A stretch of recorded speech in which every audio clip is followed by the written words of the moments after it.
ये चैनल केवल मनोरंजन के लिए है। हम किसी भी तरह के अंधविश्वास को बढ़ावा नहीं देते।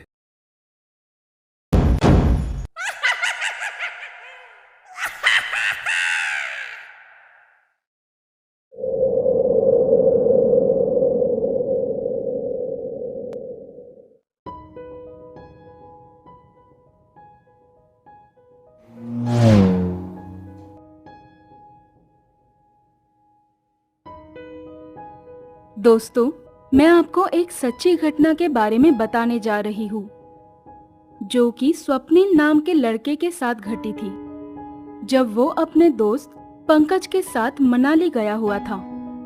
ये बात 2007 की है और महीना नवंबर का था। नवंबर में रात बहुत जल्दी हो जाती है, क्योंकि सर्दियों का मौसम शुरू हो जाता है, और वो भी मनाली का मौसम।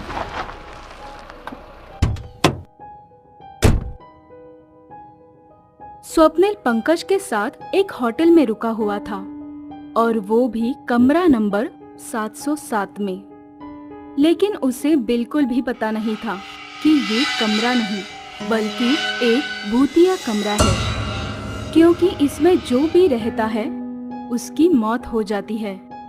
स्वप्निल और पंकज रात का खाना खाकर कमरे में सो गए। दोनों गहरी नींद में सोए हुए थे कि तभी कमरे के बाहर स्वप्निल को किसी की चलने की आवाज सुनाई दी। उसे लगा कि शायद कोई वेटर किसी रूम को सर्विस देने के लिए जा रहा होगा। उसने घड़ी में टाइम देखा तो रात के 3 बजे थे।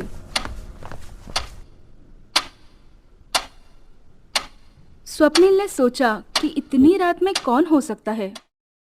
उसने अपने दोस्त पंकज को उठाने की कोशिश की, लेकिन वो शराब पीकर सोया हुआ था। वो नहीं उठा। उतने में बिजली चली गई।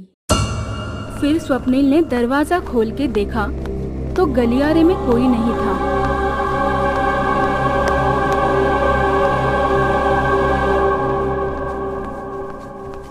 फिर भी किसी के चलने की आहट स्वप्निल को साफ सुनाई दे रही थी। वो उस आवाज के पीछे चल रहा था कि तभी स्वप्निल को किसी के चिल्लाने की आवाज सुनाई दी। वो तुरंत ही उस आवाज के पीछे चला गया तो उसने देखा कि गलियारे के किनारे कोई औरत खड़ी है। वो उस औरत की ओर गया कि पीछे से किसी ने स्वप्निल को हाथ लगाया। स्वप्निल पीछे मुड़ा, लेकिन वहां कोई नहीं था। जैसे ही उसने फिर उस औरत की ओर देखना चाहा, तो वो औरत वहां से गायब हो गई थी।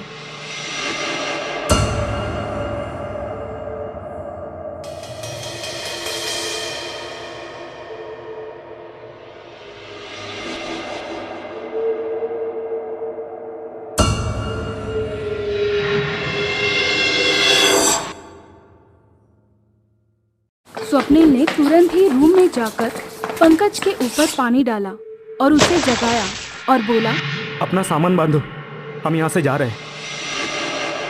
मैं तुम्हें सब गाड़ी में बताता हूँ। स्वप्निल सामान गाड़ी में रखने चला गया और पंकज रिसेप्शन पे पेमेंट करने चला गया।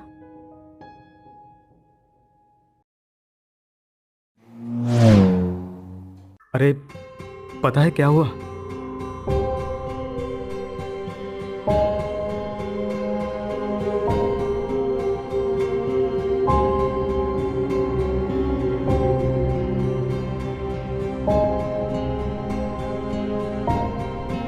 और इस तरह स्वप्निल ने अपने साथ जो भी हुआ वो पंकज को बता दिया। ये सुन के पंकज के होश उड़ गए। भगवान का लाख लाख शुक्र है कि हम बच गए। हाँ, तुम सही कह रहे हो। लेकिन तुम्हें क्या लगा, तुम सच में बच गए?